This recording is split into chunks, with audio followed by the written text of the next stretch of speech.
Good morning, dear students. Myself, Satyaram Chorsia. Now we are going to study drift velocity. What is the drift velocity. अब जरा इस concept को समझने से पहले हमें कॉन्सेप्ट समझना पड़ेगा। एक्चुअली में ड्रिफ्ट वेलोसिटी है क्या, यहाँ पर इसको अंडरस्टैंडिंग करने के लिए समझने से पहले हमें कॉन्सेप्ट जानना पड़ेगा मेटल्स के बारे में, ठीक है। जरा मेटल्स के बारे में एक कंसिडरेशन जरा देखें, उसका कॉन्सेप्ट जो हम जरा अंडरस्टैंड कर लें। सिंपली हम क्या जानते हैं, मेटल्स जो होते हैं क्या होते हैं, metals have a large number of free electrons.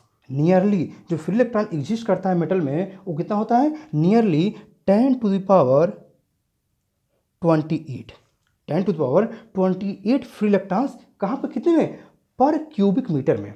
पर क्यूबिक मीटर हमारे पास कोई मेटल हो उसमें nearly 10 to 28 free electrons exist करते हैं। अब इतने फ्री इलेक्ट्रॉन एग्जिस्ट करते हैं, but in the absence of any electric field, in the absence of any electric field, these electrons are in a state of continuous random motion due to thermal agitation। ऐसा हम जानते हैं कि कोई body जो room temperature पर क्या होती है, वहाँ पर उसके मॉलिक्यूल्स में क्या होता है, रैंडम मोशन होते हैं।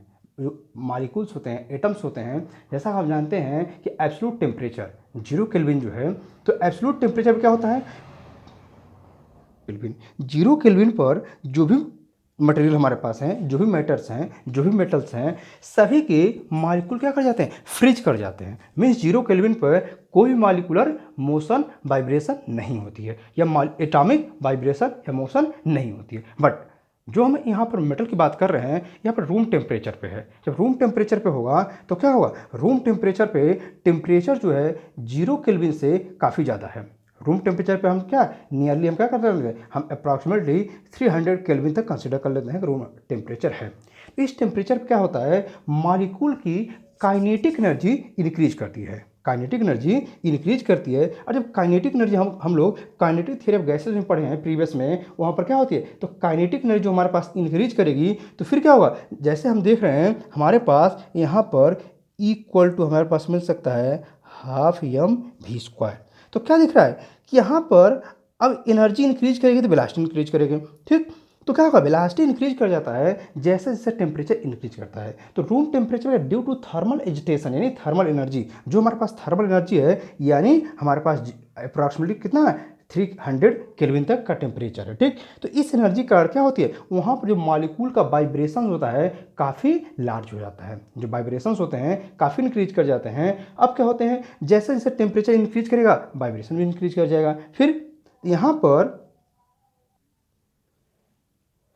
जैसे टेम्परेचर इंक्रीज करेगा उनके वाइब्रेशन इंक्रीज जाएंगे, तो फिर क्या होगा, तो रूम टेम्परेचर पर ये जो मॉलिक्यूल्स होते हैं हमारे पास मेटल में, या जो इलेक्ट्रॉन की बात कर रहे हैं, ये मेटल के इनसाइड जो इलेक्ट्रॉन होते हैं ये क्या होते हैं, इनका स्पीड काफ़ी इंक्रीज कर जाता है। At room temperature they move with velocity of order 10⁵। ध्यान दें जरा, यहाँ पर क्या होता है, अप्रॉक्सीमेटली रूम टेम्परेचर पर 10⁵ मीटर पर सेकेंड, यानी काफ़ी एक सफिशियंट वेलोसिटी है। इस वेलोसिटी पर फिर इलेक्ट्रॉन्स क्या करते हैं, मूव कर रहते हैं। बट अब यहाँ पर जो हमारे पास कोई बॉडी, जैसे हमने यहाँ पर क्या दिखाया है, इस फिगर में हमने इसको शो किया है, हमारे पास का एक मेटल है, एक मेटल का रॉड है, ठीक।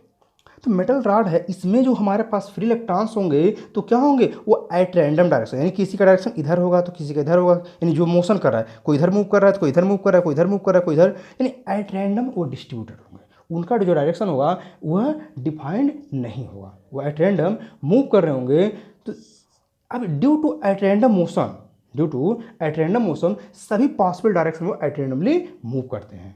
Due to in absence of external electric field, the motion of electrons in metals is random, in which no net current flows inside metal. अब क्या होगा, जब एट रैंडम मोशन हो रहा होगा, due to at random motion, तो electron तो flow हो रहे हैं, ध्यान रहे, यहाँ पर हमारे पास जो मेटल हैं due to at random motion, जैसे होता है इधर कभी कोई इधर मूव कर रहा है, तो इलेक्ट्रॉन तो फ्लो हो रहे हैं बट कोई नेट करंट नहीं मिलेगी। और जब नेट करंट नहीं मिलेगी तो हमें नेट करंट फाइंड आउट करना है, उसलिए क्या करेंगे, हम यहाँ पर इसके एंड के टर्मिनल पर, यानी हमारे पास जो 2 एंड्स हैं मेटल पर, इस पर क्या कर दें, इलेक्ट्रिक पोटेंशियल को अप्लाई कर। व्हेन ए बैटरी और ए cell is connected between 2 ends of a conductor, a steady electric field E is established inside conductor directed from end of higher potential towards end of lower potential. जरा देखें हमने क्या किया, अब यहाँ पर जैसे मैंने बताया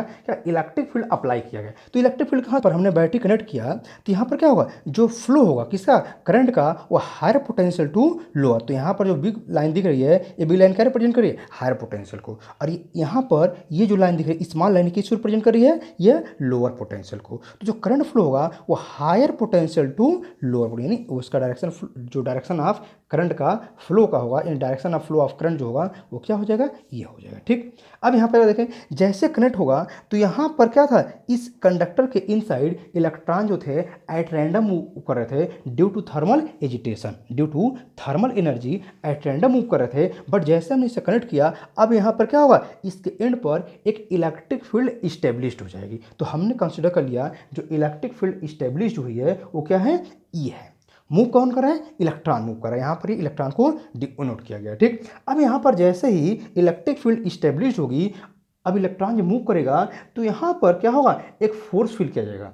due to electric field E established inside conductor each free electron will experience ये फोर्स, क्या होगा, तो सभी इलेक्ट्रॉन एक फोर्स फील करना स्टार्ट कर देंगे। तो जरा हम देखें, हम इलेक्ट्रिक फील्ड इंटेंसिटी जब जानते हैं तो इलेक्ट्रिक फील्ड इंटेंसिटी में एक फार्मूला हम देखे थे, क्या देखे थे, वो ये था कि E equal to F upon Q naught, ये तो था हमारा फार्मूला। अब यहाँ पर हम क्यू नॉट यहाँ पर चार्ज लेंगे। ठीक, तो यहाँ पर हमारे पास जो इलेक्ट्रिक फील्ड मिल जाएगा वो क्या मिल जाएगा, तो यहाँ पर E इक्वल टू यहाँ पर क्या मिल जाएगा, एफ अपॉन, यहाँ पर हम क्या ले लें, क्या इलेक्ट्रॉन ले लें, लेकिन इलेक्ट्रॉन का जो मैग्नीट्यूड अगर चार्ज देंगे तो निगेटिव हो जाएगा। अगर हम इसको वेक्टर दिखाते तो ऐसे हो जाता, ये भी वेक्टर अगर नोट करेंगे तो E equal to minus F upon E हो जाएगा। दिस इम्प्लाई दैट हमें जो फोर्स मिलेगा, जो इलेक्ट्रॉन फील करेगा minus E E.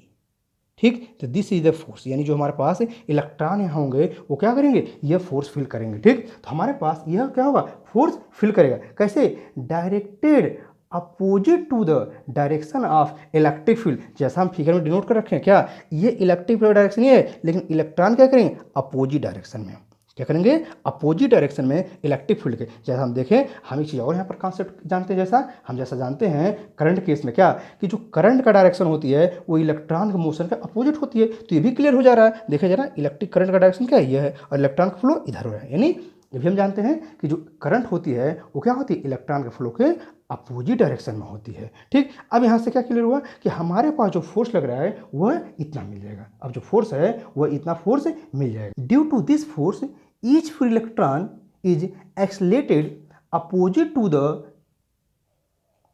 due to this force each free electron is accelerated opposite to the direction of electric field.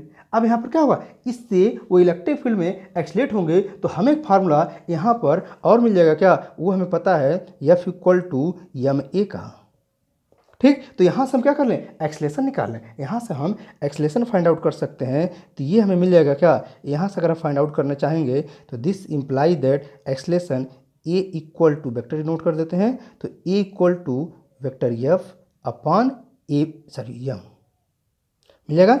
This imply that, अब ए equal to मिल जाएगा, F यहाँ पर क्या पुट कर सकते हैं, तो माइनस ई अपॉन एम। ठीक, तो ये मिल गया क्या हमको, यह मिल गया एक्सलेशन, जो इलेक्ट्रॉन एक्सलेट करना शुरू कर देंगे। ठीक, ड्यू टू हमारे पास का इस इलेक्ट्रिक फील्ड से, जो इलेक्ट्रिक फील्ड ई है, due to this electric field electron क्या करेंगे, ये क्या एक्सलेट करना स्टार्ट कर देंगे। तो एक्सलेशन क्या होगा, वह एक्सलेशन हमने फाइंड आउट कर लिया। Here one thing has to be considered that due to this acceleration velocity of electron does not increase continuously but it increase between two successive collisions only. Electron lost the velocity gained between two successive collisions in the next collision and this energy is converted into heat in conductor.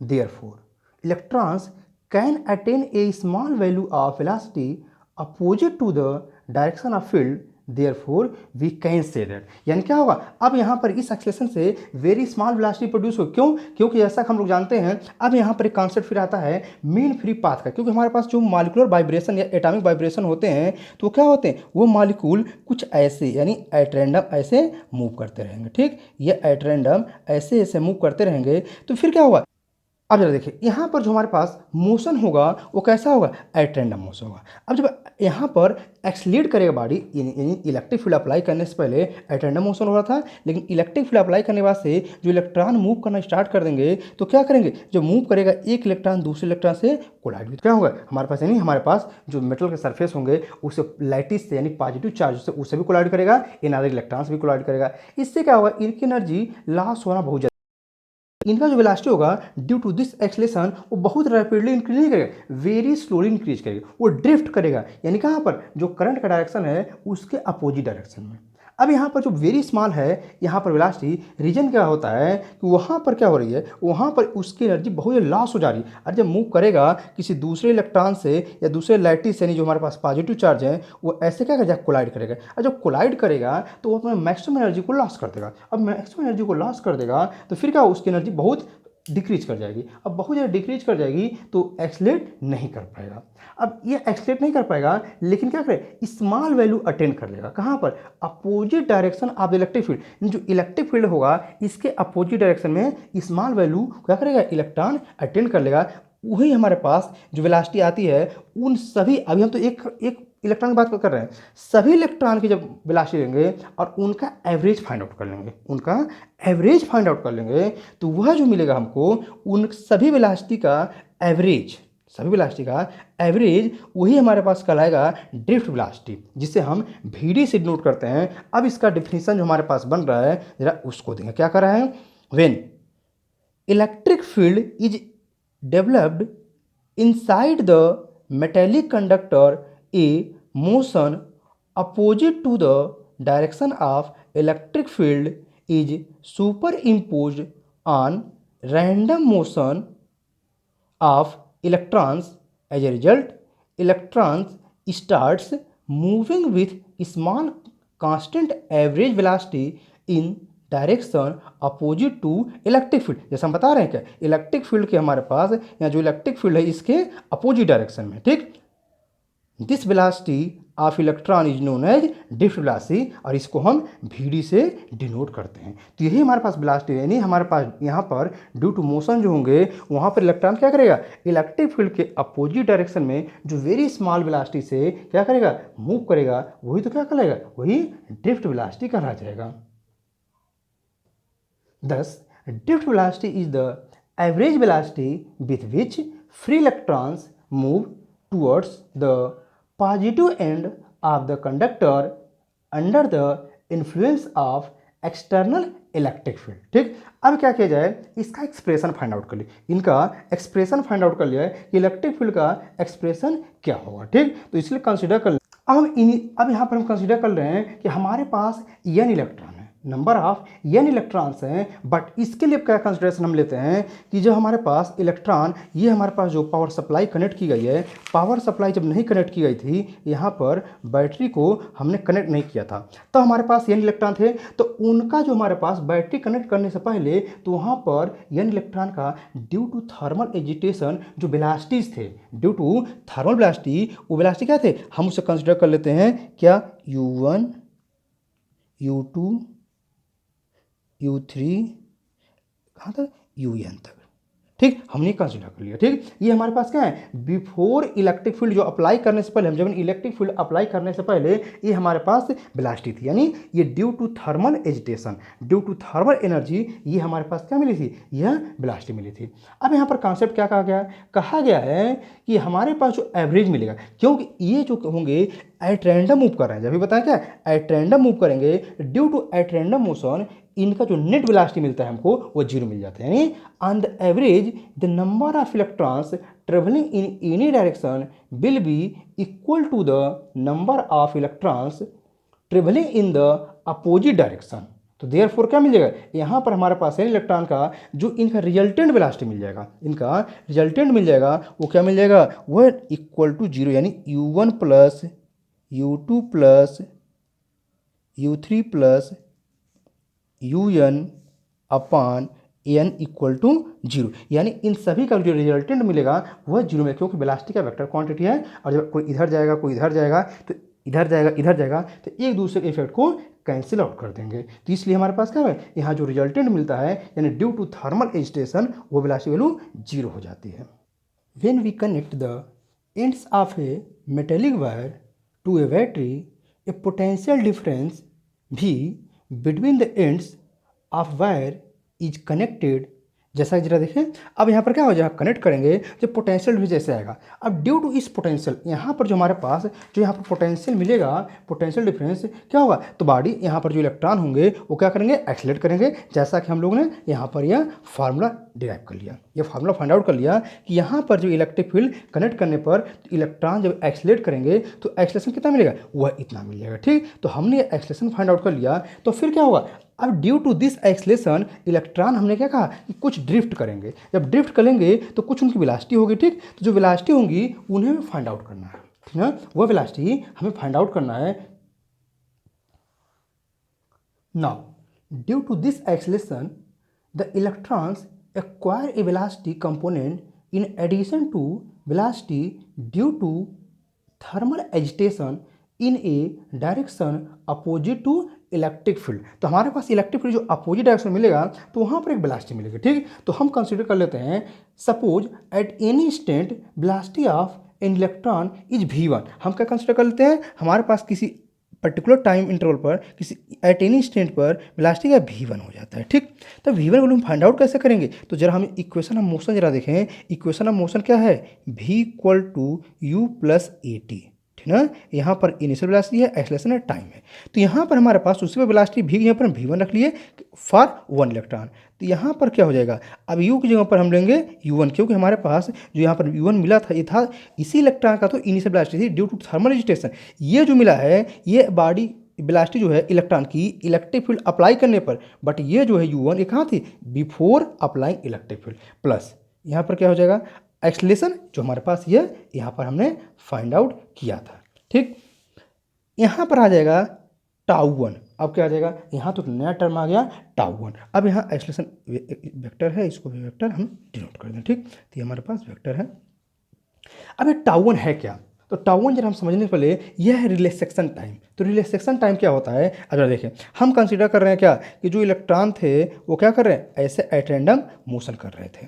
ठीक, तो जो body ये जो electron होते हैं वो eight random move करते हैं तो उनके टू सक्सेसिव कोलिजन्स, मतलब यहाँ पर जो पॉइंट दिख रहा है ये पॉइंट क्या है, सक्सेसिव कोलिजन्स बता रहे हैं। तो टू सक्सेसिव कोलिजन के बीच जो डिस्टेंस होती है this distance is known as mean free path. यानी हमारे पास क्या एक इलेक्ट्रॉन का है, कभी क्या होगा, कभी यहाँ पर जो कोलिजन होंगे कभी ऐसे होंगे तो कभी ऐसे हो जाएंगे। यानी हम क्या देख रहे हैं, यहाँ पर कभी इतना लंबा डिस्टेंस ट्रेवल करेगा कभी इतना ही छोटा सा, बट सभी का जब एवरेज ले लेंगे तो वही मीन जो वेलोसिटी मिलती है, एवरेज मिलती है, उसे कहते हैं जो वहाँ पर उनके बीच डिस्टेंस होगी। यानी सभी जो डिस्टेंस मिलेगी उन डिस्टेंसों से एवरेज लेते हैं तो मीन फ्री पाथ करते हैं। और इस मीन फ्री पाथ को यानी एक सक्सेस यहाँ से यहाँ जाने में, यहाँ से यहाँ आने में, यहाँ से जो टाइम ड्यूरेशन लगता है that time duration is called the relaxation time. वही टाइम ड्यूरेशन क्या कहलाता है, रिलैक्सेशन टाइम कहलाता है। The average distance moved by a free electron between two successive collisions is called mean free path of the electron, and the average time interval between two successive collisions is called the relaxation time of the electron। तो ये हो गया हमारे पास relaxation time. अब जरा देखें, अब हमारे पास यहाँ पर जो मिला है वेलोसिटी, ये तो हमने क्या किसी सिंगल इलेक्ट्रॉन की बात किया है, यहाँ पर सिंगल इलेक्ट्रॉन, तो इसी प्रकार तो हमारे पास n इलेक्ट्रॉन हमने कंसीडर किया है। तो हमारे पास सिमिलरली क्या हो जाएगा, यहाँ पर v2 equal to u2 plus A tau 2। यहाँ पर ऐसे हम चले n तक चले जाएंगे तो ये हो जाएगा vn equal to un plus A tau n मिलेगा। ठीक, अब जरा देखें, अब ये तो हमें मिल गया, लेकिन अभी ड्रिफ्ट वेलोसिटी की जो हम डिफिनीशन देखे हैं क्या कहा, एवरेज वेलोसिटी थी। यानी इन एवरेज फाइंड आउट को मतलब सभी वेलोसिटी को हम सम करके और यहाँ से डिवाइड करते हैं। ठीक, तो हमें क्या करना है, एवरेज निकालना है। तो ड्रिफ्ट वेलोसिटी क्या मिल जाए, तो ड्रिफ्ट वेलोसिटी हमारे पास मिल जाएगा, तो ये हमारे पास एवरेज जो मिलेगा वही ड्रिफ्ट वेलोसिटी हो जाएगा। और ये वी डी इक्वल टू क्या मिल जाएगा, तो ये मिल जाएगा हमें V1 plus V2 plus V3 plus यहाँ पर Vn तक, ये सभी वेक्टर हैं। वेक्टर के फॉर्म में हम इनको डिनोट कर दें। अपान अपान क्या हो जाएंगे, कितने इलेक्ट्रॉन है, n है तो n मिल गया। ठीक, अब क्या करें, इस V1 की वैल्यू हमें मिल रही है क्या, ये मिल रही है। V2 वैल्यू क्या मिल रही है, ये मिल रही है। Vn की वैल्यू ये मिल रही है, सभी को पुट कर दें। ठीक, this imply that Vd equal to हमें क्या मिल जाएगा, तो Vd इक्वल टू मिल जाएगा यहाँ पर U1 plus A tau 1 plus यहाँ पर U2 plus A tau 2 plus जाएंगे कहाँ तक, UN plus A tau n upon n आ जाएगा। ठीक, अब जरा देखें, हम यहाँ पर U1 U2 U3 UN अलग कर दें। ठीक, R करके लिखेंगे हम, R Vd इक्वल टू क्या मिल जाएगा, तो U1 plus U2 plus UN अपान n को एक हम ब्रैकेट में ले लें। ठीक, प्लस यहाँ सभी में हमारे पास क्या एक्सलेशन कॉमन दिख रहा है, तो कॉमन ले लें और दूसरे ब्रैकेट में क्या हो जाएगा, तो ये हो जाएगा हमारे पास क्या, tau 1 plus tau 2 plus tau 3 और ये टाउ n आ जाएगा अपान n आ जाएगा। ठीक, ये हमारे पास ये मिल गया। अब क्या होगा, यहाँ पर जरा देखें, हम शुरुआत में क्या किए थे, जब फाइंड आउट किए थे यहाँ पर दिखाए थे कि यह कंपोनेंट जीरो हो जाता है, यानी हमारे पास ये पूरा का पूरा टर्म क्या हो गया, यह जीरो आ गया। ठीक, तो दिस इम्प्लाई दैट यहाँ पर क्या मिल जाएगा, Vd इक्वल टू ए यहाँ पर मिल जाएगा, और इस पूरे टर्म को हम क्या कंसिडर कर लेते हैं, टाउ कंसिडर कर लेते हैं। तो यहाँ क्या हो जाएगा, ए टाउ हो जाएगा। तो हमारे पास क्या मिल गया, ये वेक्टर फॉर्म डिनोट कर दिया जाए, तो ये हमारे पास क्या मिल गया, यही हमारे पास ड्रिफ्ट वेलोसिटी का फार्मूला ड्राइव हो गया। ये हमारे पास क्या है, यही है फार्मूला फॉर ड्रिफ्ट वेलोसिटी। तो यहाँ में मिल गया क्या, ड्रिफ्ट वेलोसिटी का फार्मूला।